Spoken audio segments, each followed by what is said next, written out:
못하리라. 너희 중에 누가 망대를 세우고자 할진대 자기의 가진 것이 준공하기까지에 족할는지 먼저 앉아 그 비용을 계산하지 아니하겠느냐. 그렇게 아니하여 그 기초만 쌓고 능히 이루지 못하면 보는 자가 다 비웃어 이르되 이 사람이 공사를 시작하고 능히 이루지 못하였다 하리라. 또 어떤 임금이 다른 임금과 싸우러 갈 때 먼저 앉아 1만 명으로서 저 2만 병을 거느리고 오는 자를 대적할 수 있을까 헤아리지 아니하겠느냐. 만일 못할 터이면 그가 아직 멀리 있을 때에 사신을 보내어 화친을 청할지니라. 이와 같이 너희 중에 누구든지 자기의 모든 소유를 버리지 아니하면 능히 내 제자가 되지 못하리라. 아멘. 아멘. 네, 오늘은 신중하게 신속하게라는 제목으로 좀 말씀을 나누겠습니다. 자, 같이 인사합시다. 오늘도 하나님 나라를 경험합시다. 같이 인사합니다. 오늘도 하나님 나라를 경험합시다.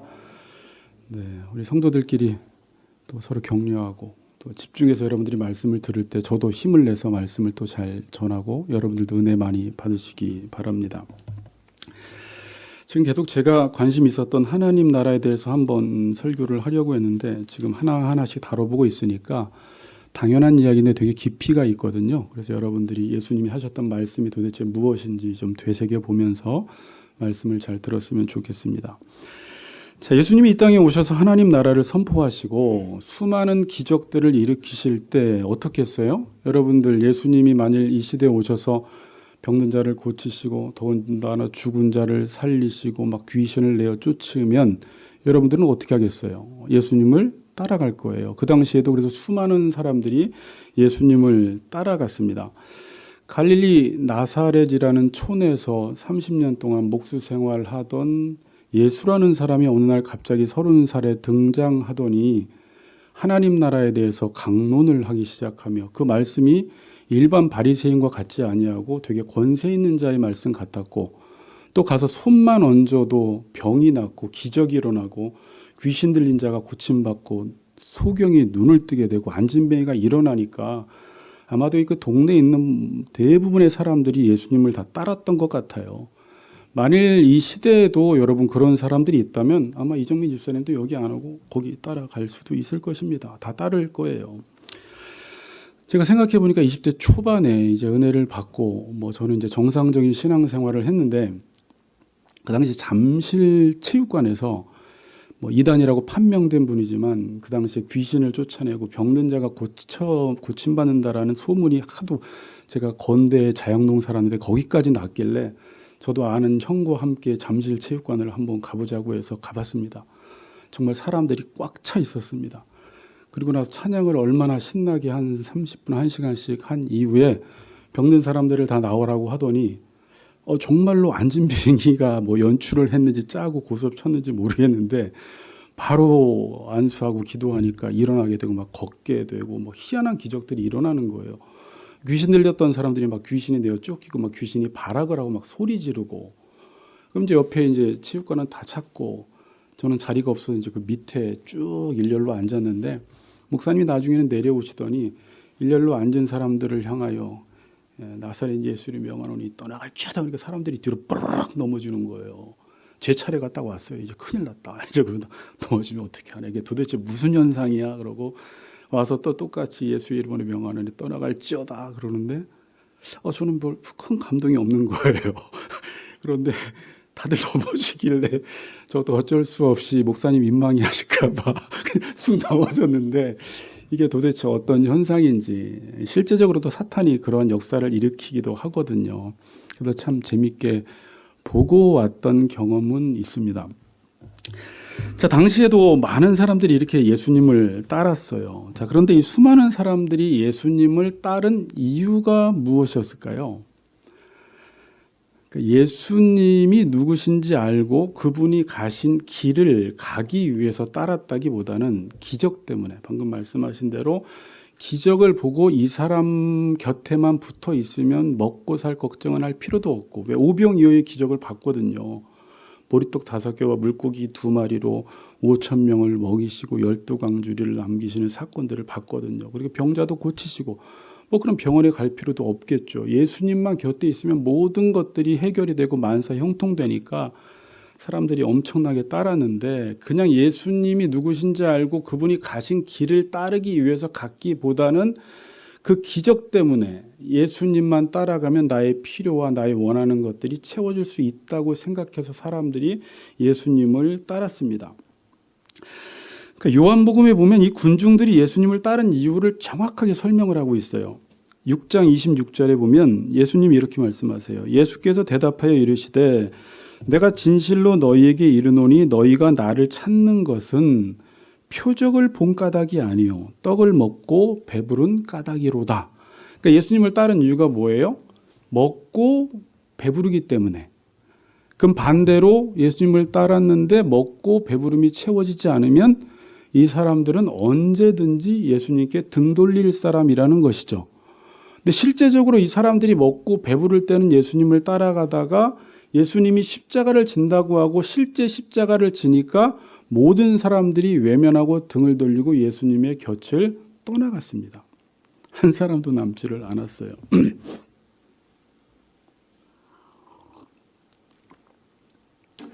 그래서 예수님을 따르는 자들에게 유명한 구절이죠. 마태복음에도 모든 공관복음에 나와 있는데 이렇게 말씀하셨어요. 이제 마태복음 본문에는 16장 24절에 이에 예수께서 제자들에게 이르시되 누구든지 나를 따라오려거든 자기를 부인하고 자기 십자가를 지고 나를 따를 것이니라 라고 주님께서 말씀하셨습니다. 이제 마태복음 16장 25절에서 그럼 자기 부인과 자기 십자가를 지는 게 뭐냐라고 할 때 이렇게 말씀을 하세요. 누구든지 제 목숨을 구원하고자 하면 잃을 것이요 누구든지 나를 위하여 제 목숨을 잃으면 찾으리라. 항상 역설적인 말씀을 하시는 거예요. 목숨을 구원하고자 하면 잃고 누구든지 나를 위하여 제 목숨을 잃으면 찾으리라. 여러분 원래는 내가 목숨을 구원하고자 하면 구원해야 되고 잃으면 잃어야 되는데 구원하고자 하면 잃는다라는 게 뭐예요? 지난 시간에 말씀드린 대로 이 자기의 소유를 파는 하나님의 통치 개념 속에 말씀하시기 때문에 여러분들이 이 시간 하나님의 말씀을 들을 때 여러분 스스로 여러분을 구원하고자 여러분 스스로의 계획과 여러분의 욕심과 욕망을 가지고 있으면 나를 구원하고자 하는 사람들, 내가 살려고 하는 사람일수록 죽는다는 거예요. 잃어버린다라는 것이고 주님을 위하여 살려고 하면 할수록 오히려 내 욕망과 내 뜻을 죽이고 자기를 부인하면 하나님의 통치가 임하기 때문에 오히려 산다, 찾는다라고 지금 말씀을 하고 있는 것입니다. 이게 이제 기독교예요. 그러니까 날마다 자기를 부인하고 자기 십자가를 지지 않으면 주님을 따를 수 없다라는 게 우리가 흔히 이야기하는 제자도라고 합니다. 제자가 가야 하는 길이 어떤 길인가? 목사님, 저는 제자 훈련 안 받을래요. 제자 안 할래요가 아니라 모든 예수 믿는 사람들은 제자의 길을 걸어가야 돼요. 예수님이 마태복음 맨 마지막 구절에 어떻게 말씀하셨어요? 너희는 모든 족속으로 제자를 삼으라고 이야기했죠. 군중과 무리가 되는 게 아니라 누구든지 예수를 믿는다라는 것은 예수를 따르는 사람이 되는 것입니다. 자, 이제 오늘 본문 봅시다. 오늘 본문을 보면 26절에 어떤 구절이냐면 제자가 되지 못하고라는 말이 있고요. 33절에도 능히 내 제자가 되지 못하리라. 이것도 인클루지브 구조입니다. 그러니까 제자가 되는 조건에 대해서 오늘 본문이 말씀하고 있는 거예요. 자, 26절에 보면 물은 내게 오는 자가 자기 부모와 처자와 형제와 자매와 더욱이 자기 목숨까지 미워하지 않으면 능히 내 제자가 되지 못하고 누구든지 자기 십자가를 지고 나를 따르지 않는 자도 능히 내 제자가 되지 못하리라. 그러니까 물은 내게 오는 자는 예수님을 따르는 자는 어떻게 해야 한다고요?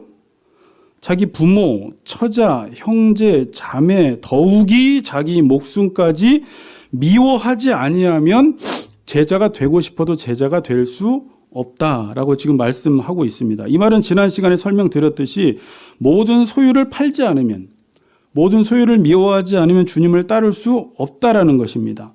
그러니까 하나님께서 나의 삶의 전 영역을 통치하실 수 있도록 여러분들을 내어드리고 여러분들의 소유를 하나님께 드려야지만이 제자의 삶을 살아갈 수 있다라고 지금 말씀하고 있어요. 자, 이런 말씀을 여러분들이 지금 딱 들었을 때 어려워요? 안 어려워요? 어렵죠. 어렵죠. 자, 근데 어려운 게 맞아요. 근데 지금 집사님 어렵다고 했지만 제가 보기엔 많이 어려워하지 않고 가고 있어요. 근데 처음 사람들이 들었을 땐 이걸 어려워해요. 어떤 사람들이 어려워할까요? 천국의 보화를 발견하지 않은 사람들은 이 요구가 너무나 어렵게 느껴져요.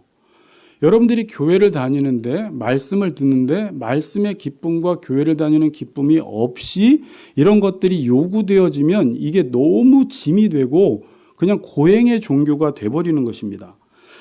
그래서 실제로 예수님을 따르는 제자들도 요한복음 6장, 동일한 6장에 보면 이렇게 말해요. 어렵도다라고 하면서 예수님의 곁을 떠나갔어요. 예수님의 말씀을 듣다가. 그러니까 예수님이 뭐라고 하세요? 제자들 보고 너희도 가려느냐? 그랬더니 베드로가 뭐라고 했어요? 영생의 말씀이 여기 있음에 우리가 네게로 가오리까라고 대답을 했죠. 그래서 실제로 여러분 예수를 믿는데 천국의 가치를 깨닫지 못하는 사람, 이 하나님 나라의 가치를 깨닫지 못하는 사람은 실제로 신앙생활하는 모든 것이 어려워요. 봉사하는 것도 어렵고요. 헌금하는 것도 어렵고 다른 사람을 가르치는 것도 어렵고 시간을 내는 것도 어렵습니다. 그러니까 낸다, 드린다 이런 단어가 우리에겐 그렇게 좋지 않아요. 우리는 갖는다, 소유한다 이런 말들을 좋아하지. 그래서 어려워합니다. 근데 천국의 보화를 발견한 사람은 이 보화를 얻기 위해서 자신의 소유를 파는 것에 대해서 그렇게 어려워하지 않아요. 어렵다면 뭐가 어려울 거예요? 여러분, 저나 여러분이나 신앙생활 하는데 이 길을 안 갈 건 아닙니다. 우린 이 길이 진리의 길이고 또 여기 있는 분들은 그 천국의 보화를 어느 정도는 발견해서 이 예수 믿는 기쁨을 알기 때문에 오늘 이곳에 온 거예요. 그렇죠. 그런데 어려운 건 뭐예요? 아직까지 구원은 받았지만 내 안에 이 육의 소욕이 어려운 거예요. 내 육의 욕망. 마음은 원이에요. 늘 하나님의 뜻을 따라 살고 싶고 모든 소유를 드리고 싶은데 아침에 오늘 은혜를 받았는데 내일 아침에 일어나면 여지없이 내가 주인 되어서 살아나서 내 욕망과 내 뜻을 이루고 싶으니까 그걸 이제 죽이는 게 힘든 거예요. 그러니까 날마다 자기 십자가를 지지 않으면 주님을 따라갈 수 없다라는 말이 그 말이에요. 아무리 오늘 은혜를 받아도 내일 되고 모레 되면 끊임없는 나의 육의 욕구가 솟아 올라와요. 그래서 매일매일 사도 바울은 어떻게 했어요? 날마다 자기를 쳐서 복종을 시켜서 하나님의 통치를 받았다라는 것이죠. 어렵다면 그게 어려워요. 근데 우리는 이게 어렵지만 이 자기 육을 쳐서 복종시켜서 나의 소유를 하나님께 드려서 하나님께서 통치하시면 그 삶이 얼마나 기쁜지를 알기 때문에 이러한 사람들은 계속 자기와 싸웁니다. 자기와 싸우는 게 이게 소모적인 싸움이 아니라 가장 복된 싸움이라는 걸 알아요. 이것만 싸우면 내 삶이 너무 행복하다라는 걸 맛봤기 때문에 열심히 사는 일에 몰두하지 않고 오늘도 하나님이 내 삶의 주인 되시고 나를 통치해 주기를 원하는 마음으로 자기 자신을 바라보면서 내 안에 있는 육의 소욕을 바라보며 아침마다 기도할 때마다 하나님 아버지 오늘도 육신을 따라 살지 않고 오늘도 하나님 아버지 말씀을 통해서 모든 사건들을 통해서 하나님의 뜻을 알아 그 뜻을 따라 살아갈 수 있도록 은혜를 달라고 기도하며 살아갈 때 이 땅에 살아가지만 그 하나님이 무엇인가 은혜의 그늘 아래 나를 감싸고 있다는 것을 여러분들이 느꼈기 때문에 이 사람들은 계속 육의 소욕을 따라 살지 않고 이것들을 죽이며 영의 생각을 하며 하나님의 통치를 받기를 갈망한다는 것입니다.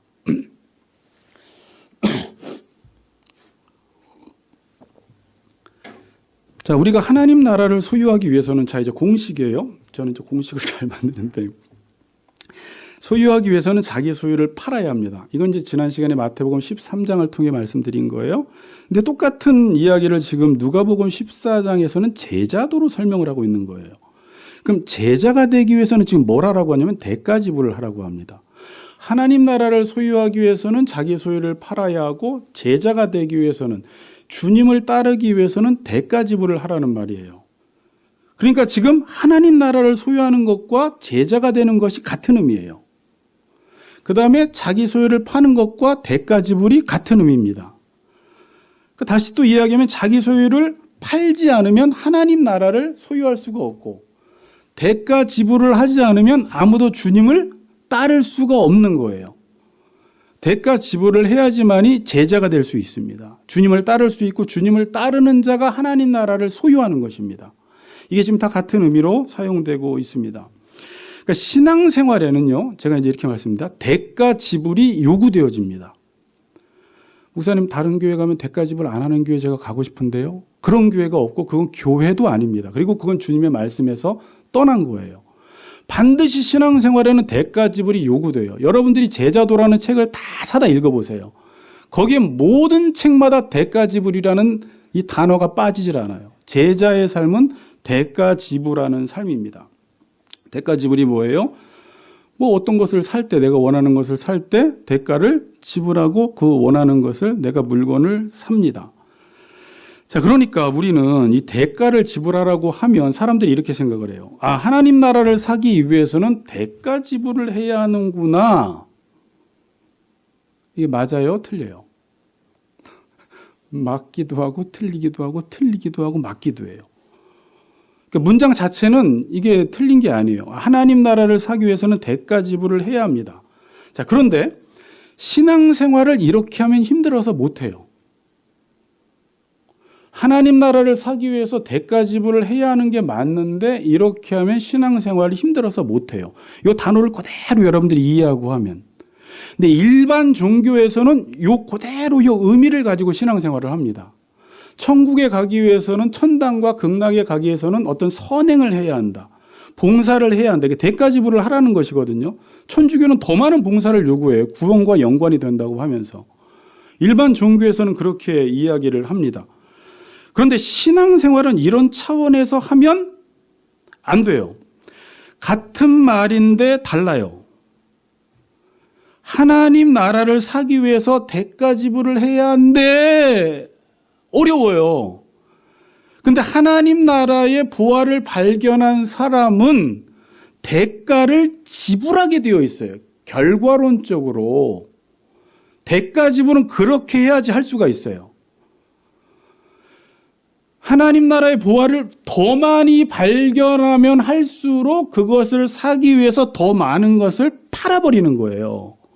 근데 하나님 나라의 보화를 발견하지 않고 신앙생활을 하는 사람들, 특별히 잘 보세요. 지금 여러분들 잘 상태를 점검해 보세요. 내가 하나님을 잘 몰라요. 하나님과 함께 한다라는 게 좋은 것도 모르고 하나님의 통치받는 게 얼마나 행복한지도 몰라요. 그런데 교회에서 목사님이 대가 지불을 하라고 하면 이거는 정말 무거운 짐이 되는 거예요. 그럼 대가 지불을 강조할 게 아니라 어디에 초점을 두고 신앙생활을 해야 돼요? 하나님을 아는 데 초점을 둬야 돼요. 하나님과 함께할 때 얼마나 행복한지, 그분의 말씀에 순종할 때 내 삶이 세상이 주는 것 같지 않은 평안을 하나님께서 준다라는 것을 알고, 그러면 자기가 드리지 말라고 해도 내 삶을, 나 성경 공부할게요, 나 내 자녀 드릴게요, 나 물질 드릴게요, 선교 갈게요, 모든 것들을 하게 돼 있어요. 그거에 대한 기쁨을 알기 때문에.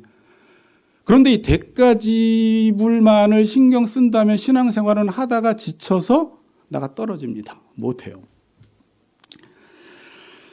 그래서 기독교 신앙생활은 대가 지불하는 데 신경 쓸 것이 아니라 하나님을 알아가는 데 신경을 써야 합니다. 자, 여러분, 선교에 대한 기쁨은 선교지를 가기 전까지는 선교에 대한 기쁨을 잘 몰라요. 그래서 처음 교인들에게나 뭐 청년들에게나 우리 선교 가기 위해서 100만 원을 내라. 이번에 선교지 가는데 10시간 걸린다 그러면 10시간 걸린다 그러면 선교의 기쁨을 모르는 사람은 미쳤어요. 그래요. 이제 100만 원도 내야 된다 그러면 돌았어요. 그래요. 가서 여행하는 것도 아니고 뭐 쇼핑하는 것도 아니고 헌신하고 봉사하는 거다 그러면 됐거든요. 그래요. 선교의 기쁨을 아는 사람은 10시간이 걸려서 물론 힘들어요. 자리가 좁으니까. 그래도 그거에 대한 기쁨을 알기 때문에 갈게요. 그래요. 회비가 100만 원입니다. 그래도 비행기 값이 그래도 제가 1년 동안 모아서 갈게요. 그래요. 헌신하고 가서 봉사해야 되고 아이들을 섬겨야 됩니다. 그러면 더 좋아해요. 그래서 제가 실제적으로 청년들을 데리고 선교를 다녀보면 거짓말 하나도 안 보태고 청년들이 마지막 날 이틀 관광을 하는데 청년들이 뭐라고 하냐면 목사님 관광하기 싫어요. 선교하는 게 훨씬 재밌어요. 그래요. 그러니까 선교의 기쁨이 뭐냐면 그건 힘들죠. 고되죠. 막 벌레도 많고 잠도 이상한 데서 자야 되고 막 사람들에게 전도하고 캄보디아에서 35도가 막 햇빛이 내리쬐는데 그 가운데 노방 전도를 하고 하는데 막 그 사람들이 변화되고 하나님이 역사하시고 막 그러니까 이게 관광하는 것보다 훨씬 재밌는 거예요. 그러니까 선교에 대한 기쁨을 알면 자기의 소유를 팔듯이 하나님을 아는 사람은 힘들지만 힘들지 않아요. 좁은 길을 걸어가는데 밤낮 기뻐하는 것 주의 영이 함께함이라.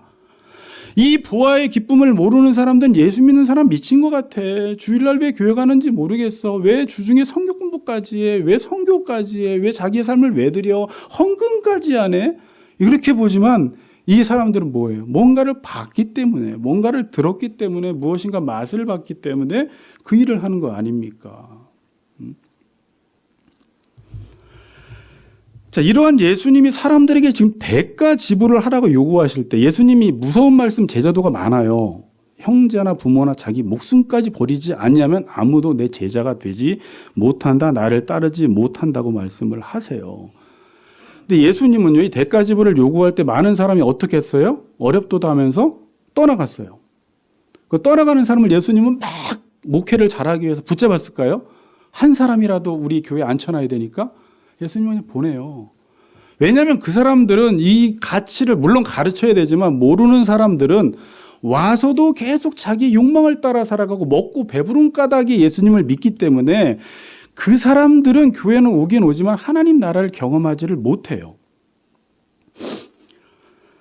그래서 지금 뭐 이제 목회자나 교회에서도 이런 것들을 요구하는 적이 있어요. 그냥 대가 지불을 하라고 하면 요즘 현대인들은 나오지 않으니까 그냥 교회만 나오고 좋은 프로그램들을 제시해서 그 사람들을 교회에 묶어두면 부흥한 것 같지만 실제 그 사람들은 실제 하나님 나라를 못 누려요. 계속 무언가 교회에서 플러스를 줘야지 뭔가 내가 원하는 것을 줄 때는 나오지만 그게 사라지는 순간 더 이상 그들이 교회를 나올 이유가 없어져 버리는 거예요. 이 영적인 가치를 모르니까 하나님 나라의 신령한 복을 모르기 때문에 끊임없이 먹고 배불러야지만 나와요. 또 하나는 그러면 교회에서 할 일은 뭐냐면 성도들에게 끊임없이 하나님에 대해서 가르쳐줘야 돼요. 그러니까 이건 그냥 말씀만 가르쳐주라는 말이 아니라 그 말씀대로 살아서 하나님을 경험할 수 있도록 해줘야 돼요. 그런데 하나님에 대해서는 가르쳐주지 않으면서 아니면 말씀을 가르쳐도 그 말씀과 하나님 나라와 연관이 안 되면 말씀을 안 가르쳐주든지 아니면 말씀을 가르쳐줘도 그걸 연관시키지 못하면 끊임없이 성도들에게 할 일은 많기 때문에 대가 지불을 계속 요구하는 거예요. 근데 그걸 어떻게 요구를 할까요? 말씀의 가치를 알고 자원해서 그들이 자기의 소유를 팔아서 움직이게 하는 게 아니라 어떤 식으로? 겁을 줘요. 또 하나는 상급을 계속 제시해요. 겁을 주든지 상급을 제시하든지 계속 직분을 높여주든지 해서 이 사람들이 교회를 나오게 하긴 하지만 어떻게 돼요? 하나님의 나라를 경험하지를 못하고 실제 자기에게 뭔가 플러스가 되지 않으면 교회 나올 이유를 찾지 못해서 어느 순간 떠나게 된다는 것입니다. 근데 그렇게 해서는 이제 힘들죠.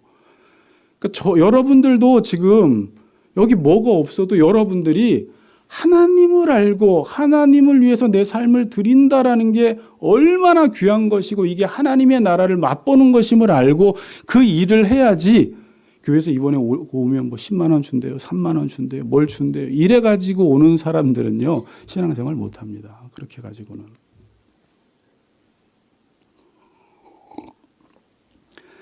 자, 예수님은요. 뭐라고 말씀하시냐면 대가 지불을 하지 말라고도 안 하시고 대가 지불을 무조건적으로 하라고도 말씀하지 않으세요.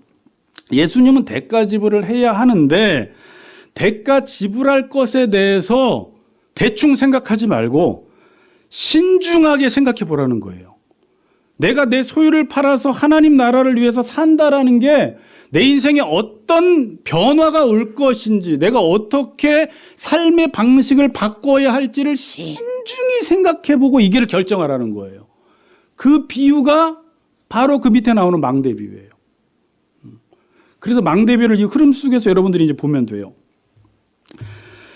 자, 바로 제자도를 이야기하신 이후에 28절에 뭐가 나옵니까? 너희 중에 누가 망대를 세우고자 할진대 자기의 가진 것이 준공하기까지에 족할는지 먼저 앉아 그 비용을 계산하지 아니하겠느냐. 망대는 그냥 그 적의 동정을 살펴보기 위한 그 탑이에요. 그냥 망대 비유인데 이 망대를 세울 때 어떻게 하라고요? 자기의 가진 것을 가지고 완공, 준공하기까지 족할는지 앉아 그 비용을 한번 계산해 보라는 거예요. 비용 계산을 충분히 해보라는 거예요.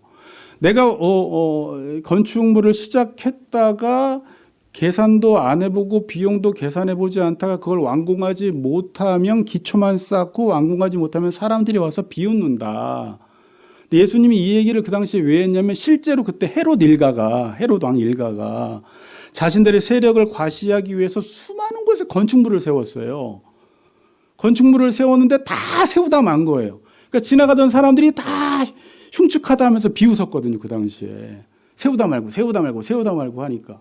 그러니까 이 사람들은 지금 예수님의 비유가 그들의 지금 이 배경 속에서 이야기이기 때문에 무슨 말인지 충분히 다 이해를 하는 것입니다. 다시 말하면 소유권을 내가 이전하려고 할 때, 대가 지불을 하려고 할 때 그 비용을 내가 지금 계산해 보라는 거예요. 그냥 여기서 제가 이 말씀을 드리니까 그냥 감정적으로 아멘만 하지 말고 내가 과연 그렇게 살아가면 우리 가정에 어떤 변화가 찾아오며 부부관계 속에 자녀와의 관계 속에서 또 나의 삶의 모든 시간, 스케줄에 어떻게 변화가 올 것인지를 다 알고 여러분들이 한번 계산을 해보라는 거예요. 그리고 나서 내가 이 길을 가겠습니다라고 결정하고 가라는 거예요. 그렇지 않으면 이 길을 가다가 어떻게 돼요, 여러분? 예수 믿다 그런 사람들 많잖아요. 이제 좀 연륜이 있는 분들이 그러죠. 야, 너 그것도 예상하지 않고 예수 믿었냐? 그랬더니 저 이렇게 교회에서 많은 걸 요구할지 몰랐어요. 이럴 줄 몰랐어요. 저럴 줄 몰랐어요. 그러는 거죠. 자기가 가는 길이 어떤 길인지 모르고 가는 거예요. 취미 생활하듯이 신앙생활을 하는 것입니다. 여러분, 이 세상에서 변화 가운데 가장 큰 변화가 뭘까요? 변화 중에 가장 큰 변화. 예수 믿고 변화되는 거예요. 로마서 12장 1, 2절 기억나세요? 너희는 이 세대를 본받지 말고 마음을 새롭게 함으로 변화를 받아라고 할 때 제가 이 변화가 뭐라고 했어요? 스케마 모양만 변화되는 게 아니라 트랜스폼해가지고 완전 본질적인 변화가 일어나는 거예요. 그 예수 믿으면 본질적인 변화가 뭐예요? 겉으로 보기 이집트인이 똑같은데 본질적인 변화가 뭐예요? 이전에는 내가 주인 되어서 모든 것들을 내가 다스리는 삶을 살다가 이제는 하나님이 나의 왕과 주인 되어서 나의 모든 삶의 영역을 다스리기 시작한다. 라는 것처럼 큰 변화가 있을까요, 여러분? 그것처럼 큰 변화가 없어요. 예수 믿는 게 이게 원래 이게 예수 믿는 거예요. 이게 예수 믿는다는 것이에요. 그것처럼 큰 변화가 어디 있습니까? 예전에는 내가 모든 것들을 판단할 때 어떤 것을 행할 때 이게 내게 유익이 되나 이게 내 명예에 도움이 되나 이익이 되나라는 관점을 가지고 여러분들은 그냥 머리 구조 자체가 그냥 그렇게 돌아가요. 저절로. 그래서 모든 것들을 선택하고 판단해서 살아가는데 삶이 풀리지가 않고 질서가 깨지고 샬롬이 없고 평화가 없어요. 이상하게. 너무 지혜롭게 살아가는데 이익을 따라 살아가고 유익을 따라 살아가는데도. 그런데 주인이 하나님 되시면 여러분 어떻게 해야 돼요? 하나님의 뜻이 뭔지를 알아야 돼요. 처음에. 그리고 하나님이 기뻐하는 게 뭔지를 찾는 거예요. 그러니까 이때 이전엔 내게 유익이 되나 그랬다가 이게 하나님이 기뻐하시는 건가? 이렇게 질문을 하는 거예요. 이게 내 뜻이었는데 이게 하나님의 뜻이 맞나? 그러니까 모든 것을 할 때 여러분들이 그럼 선택이 달라지게 되어 있습니다. 그럼 여러분 삶 속에서 제일 중요한 게 뭐예요? 오늘 나가서 딱 살라고 할 때? 다른 게 아니라 하나님과 가까워져야 돼요. 그러니까 뭐 여기서 성경 통독을 해라 이렇게 하는 그렇게 한다 되는 문제가 아니라 그걸 하지 말라는 게 아니라 그거를 여기서 뭐 강요한다고 여러분들이 하고 말고가 아니라 여러분 스스로 하나님이 나의 주인이 되고 그분이 나를 다스리려면 여러분이 하나님을 가까이 아니하고는 그 하나님의 통치를 받을 수가 없는 거예요. 그리고 하나님의 뜻을 알아야 돼요. 그럼 하나님의 뜻에 관한 책도 여러분 질문 같이 우리 교리 시간에 배웠지만 충분히 묵상을 하고 큐티도 하고 성경에 능숙하게 되고 또 그분이 원하는 게 무엇인지 알고 선택을 해야 돼요. 그래서 그리스도인이 됐을 때 선택하는 것과 그리스도인이 아닐 때 선택하는 것과 집사가 됐을 때, 장로가 됐을 때 선택하는 게 달라야 돼요. 더 하나님의 기쁘신 뜻을 선택해야 돼요. 그게 하나님이 우리를 통치하신다라는 증거예요. 이것처럼 큰 변화가 어디 있습니까? 그러니까 힘들죠. 그러니까 우리는 세상을 본받지 말아라. 그래서 마음을 새롭게 함으로 변화를 받아 하나님의 선하시고 기뻐하시고 온전하신 뜻이 무엇인지 분별하라는 게 로마서 1장 11장에서 구원받은 이후에 첫 번째로 구원받은 하나님의 백성들이 해야 될 일이에요. 그게 안 되면 하나님 나라를 경험하지 못한다라는 것입니다. 왜 이렇게 살아가야 돼요, 여러분? 우리가? 목사님 왜 이렇게 오늘 또 어려운 말 하세요? 나 괜히 부담스럽게가 아니라 내 소유를 팔았기 때문에 그래요. 내 소유를 팔아서 하나님 나라를 내가 샀기 때문에 이 삶이 자연스럽게 따라와야 되고, 만일 예수님께서는 이렇게 너희들이 살지 않으면 너희들 나 따라와도 나 따라오는 게 아니야. 나 따라와 봤자 제자들처럼 예수님 영광 중에 왕이 되실 때는 한 자리 달라고 하는 소리만 하고 먹고 배부른 까닭에 주님을 따르지 주님을 못 따른다라는 거예요. 이렇게 안 살면 예수 못 믿는다라는 거예요. 소유권을 이전에 드니까 내 삶에 놀라운 변화가 오는 것입니다. 가정에도 변화가 올 거예요. 여러분들이 그거 바꿔보세요. 가정에 변화가 올 수밖에 없죠. 부부관계도 당연히 변화가 오죠.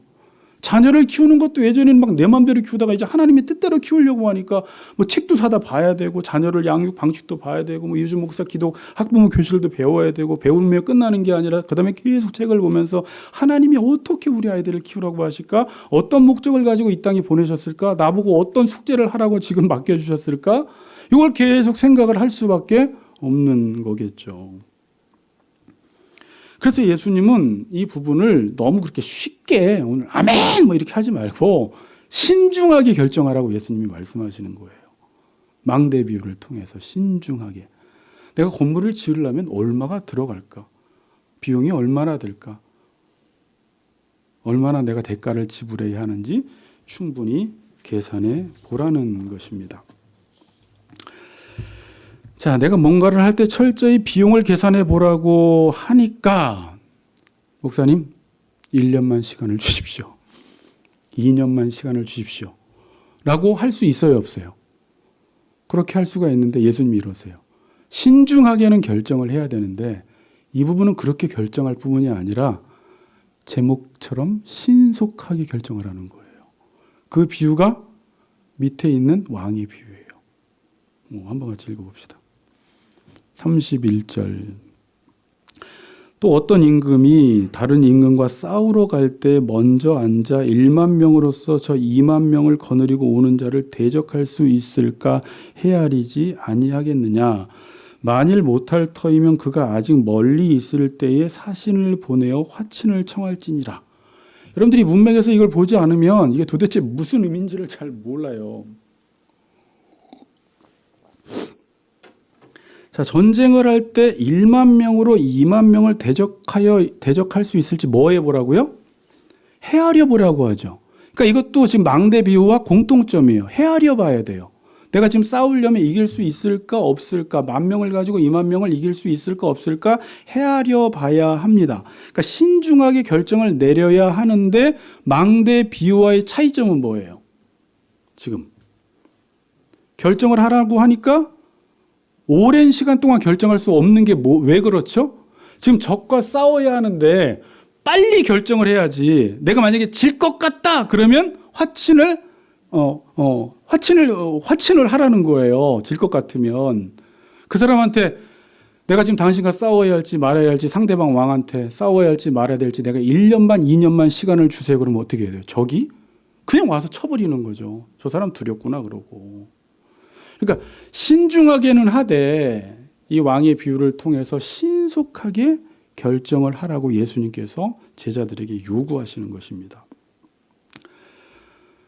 여러분, 하다못해 여러분들이 뭐 헬스클럽을 하나 가려고 해도 내가 다닐 수 있을까? 아르바이트를 하나 하려고 해도 다닐 수 있을까? 우리 중일이도 이제 알바를 하면서 아까 오다가도 뭐 그런 얘기를 아빠 이 삶의 지장이 많네 뭐 이런 얘기를 하는데 그래 그 정도는 감수를 해야지. 내가 이제 그랬는데 저 얘기를 딱 제가 차에서 듣는 순간 아 이것도 저 말씀과 연관이 되는구나. 알바를 하든지 뭘 하든지 아 내가 이걸 하면 몇 시간을 일해야 되고 그럼 이걸 못 하게 되고 잠을 줄여야 되고 친구도 못 만나게 되면 이게 거기에 내가 이걸 할 만한 가치가 있는가를 다 생각해 봐야 되겠죠. 가정주부가 됐어요. 근데 일을 하려고 해요. 일을 하려고 할 때도 얼마나 많은 계산을 합니까? 내가 일을 하면 아이들을 돌볼 수 있을까? 갔다 오면 간식을 챙겨줄 수 있을까? 학교는 보낼 수 있을까? 아, 안 되겠다. 일하면 안 되겠다 해야지. 괜히 일 저질러 놓고 이렇게 될 줄 몰랐네. 애들이 왜 이래? 막 이러면 안 되잖아요. 근데 예수를 믿고 자기의 소유를 다 팔아서 하나님 나라 그 보화를 사기 위한 일을 하면서 아무런 생각도 없이 주일날 그냥 교회 한번 가고 막 왜 이렇게 힘들어? 막 이러면 안 되잖아요. 이게 도대체 무슨 의미인지 알고 행하라는데 신중하되 신속하게 긴급하게 결정하라고 지금 우리에게 말씀하는 것입니다. 여러분 주의를 할 때요 좀 신속해야 돼요. 여러분 경험해 보셨을 거예요. 어느 날 너무 부흥회 때 은혜를 받았어요. 막 선교지 다녀와서 은혜를 크게 받았어요. 막 선교지 가면 청년들이요 얼마나 은혜를 받는지 막 노트북을 막 주고 와요 다. 그러니까 여기에 막 지금 몽골에 갔는데 이 아이들이 막 너무 엘리트인데 돈이 너무 없어서 공부를 못 하고 있으니까 그때 막 청년들이 목사님 우리 돈 다 꺼내서 주고 싶어요. 옷도 다 벗고 한 벌만 입고 왔어요 올 때. 그 정도로 은혜를 받아요. 근데 여러분 이제 선교지를 갔다 오거나 부흥회 때 은혜를 받고 아 내가 집에 있는 이거를 선교지에 보내야 되겠다 헌금을 내야 되겠다라고 했을 때 바로 보내야지. 하루만 생각해 봐야지. 그럼 내일 우리 동생 뭐 우리 아들 등록금 막 하다 보면 아니야 좀 이렇게 되는 거예요. 못 해요. 이게 하나님 기뻐하시면 물론 이제 신중하게 하세요. 신중하게 하되 신속하게. 봉사도 마찬가지예요. 여러분 딱 봉사하려고 할 때 어떤 생각 드는 줄 알아요? 하나만 하려고 해도 이거 하면 내가 주중에 뭐 못하는데 성경 공부하면 친구들을 못 만나는데 안 할게요. 그러니까 벌써 이 생각 자체가 마귀가 미혹을 하는 거예요. 하나님 나라를 위해 내 소유를 팔려고 하는데 야 너 그거 하면은 네가 뭐 전도사냐 네가 목사냐 뭐 그만큼이나 하려고 하냐 적당히 해. 그냥 편안하게 다녀. 왜 너만 왜 유독 뭐 이렇게 오지랖도 넓고 왜 이렇게 그렇게 봉사한다고 해서 너한테 도움될 게 뭐가 있어. 이런 유혹을 한단 말입니다. 나는 지금 이 가치를 알고 파는데 그럼 분명히 그 영역에서 하나님의 나라가 임한다라는 확신을 가지고 그 일을 행해야지. 미혹을 받으면 맞아. 난 안 할 거야. 괜히 시간 들였다가 나 오래 하지도 못하고 작년에도 6개월 하다 그만뒀는데 이번에 또 그러면 어떡해. 이런 생각하다가 아무것도 못하는 거예요.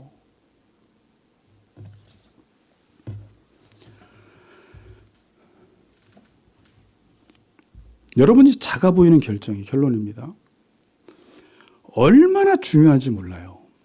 자, 이 결정처럼 중요한 결정이 없어요. 자기 시간과 물질과 재능과 부모와 처자와 자매와 자기 목숨까지 걸린 문제예요. 이 모든 것을 파냐 안 파냐에 따라서 내 인생 전체가 달라지는 것입니다. 내 인생만 달라지는 게 아니라 여러분 그 가정 안에서 어떤 부모 중에 남편이나 아내나 자녀 중에 한 사람이 이 정도로 천국보화를 발견하고 소유를 팔잖아요. 자기의 삶 속에 하나님의 나라가 임하는 것은 물론이거니와 그와 함께하는 공동체에 하나님의 나라가 임해요. 그리고 그 가문 자체에 하나님의 나라가 임해요. 3대, 4대 전에 우리 고조 할머니가 믿으면 그 한 분의 결단이 우리 유씨 가문을 그냥 복을 주시는 거예요, 하나님이. 그러니까 여러분들이 지금 어떤 결정을 하느냐, 지금 우리 조 집사님이 어떤 결정을 하느냐에 따라서 지금 자녀들, 손주들 그 대대로 복을 받기 시작해요. 하나님의 나라가 임하는 거예요. 그게 누구로부터? 우리가 하나님 나라를 위하여 자기 소유를 팔아서 하나님께 드리는 순간부터, 결정하는 순간부터 이러한 역사가 일어나는 것입니다. 그 다음부터는 그 가정은요, 희한한 은혜를 받는 거예요. 하나님의 복이 임하고요. 하나님이 다스리고요. 하나님을 경험하게 돼요. 하나님의 손길을 경험하게 되는 것입니다. 여러분, 예수 믿는 것은 그냥 교회만 다니는 게 아니에요. 종교 생활이 아니에요. 절대 그렇게 문턱을 낮춰서 여러분 그냥 교회만 나오세요라고 해도 안 되고, 예수 믿는 게 정확히 뭔지를 저도 지금 여러분들에게 알려주고 여러분들이 선택하셔야 돼요. 결정하셔야 돼요.